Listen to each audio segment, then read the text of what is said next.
સોનગઢ નગરપાલિકા હદ વિસ્તારમાં થતા વિકાસના કાર્યો અને બાળકોની સુરક્ષા માટે લગાવવામાં આવેલા પોલ પ્રોટેક્શનની ચોરી કરાવતા સોનગઢના ભંગારિયાઓ રંગે હાથ ઝડપાયા.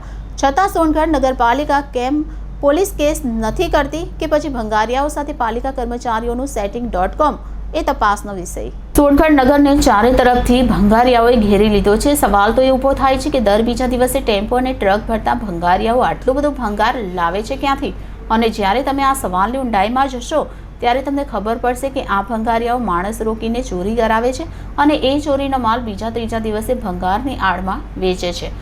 અને હતો ત્યારે જ્યારે સોનગઢમાં નગરમાં ચાલી રહેલા વિકાસ કાર્યોમાં વપરાતા સામાન અને બાળકોની સુરક્ષા માટે લગાવવામાં આવેલા પોલ પ્રોટેક્શન ચોરી થતાં પત્રકાર દ્વારા બાદની કાઢી ભંગારિયાને ત્યાં જઈને વિડીયો ઉતારવામાં આવતા ચોરાયેલો સામાન ભંગારિયાની દુકાનમાં પડેલો કેમેરામાં કેદ થયો અને આની જાણ મૌખિક રીતે નગરપાલિકાને પણ કરવામાં આવી. છતાં સોનગઢ નગરપાલિકા જાણે આ ચોરીની ઘટનાઓને પ્રોત્સાહન આપતી હોય એમ પોલીસ ફરિયાદ નોંધાણી પણ તસ્દી ન લીધી. ત્યારે સોનગઢ નગરપાલિકાના કર્મચારીઓ પર પણ અહીં અનેક સવાલ ઊભા થઈ રહ્યા છે અને ચોરીનો માલ ખરીદતા અને ગેરકાયદેસર નગરને ચારો તરફથી ઘેરી લીધેલા ભંગારિયાઓ સાથે સોનગઢ નગરપાલિકાનું setting.com છે એની પણ તપાસ થવી જોઈએ.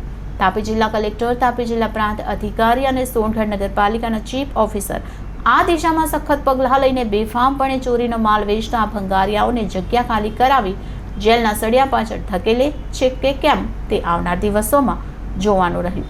રિપોર્ટર બિંદેશ્વરી શાહ સાથે Chetan Parekh, City Gold News, Tapi.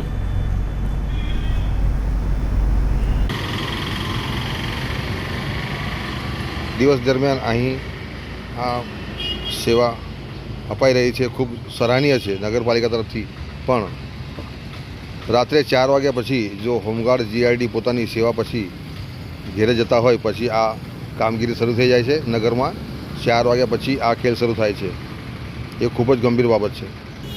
આજે પ્લાસ્ટિક પ્રોડક્ટની ચોરી થઈ છે એ તમને ખ્યાલ હોય તો આ ક્યારે થાય છે? આ બધું તમારી ડ્યુટી તો સવારે 7 પહેલાંની હોય છે ને, તો ચોરી ક્યારે થાય છે? આ સવારના વહેલી સવારે થાય છે.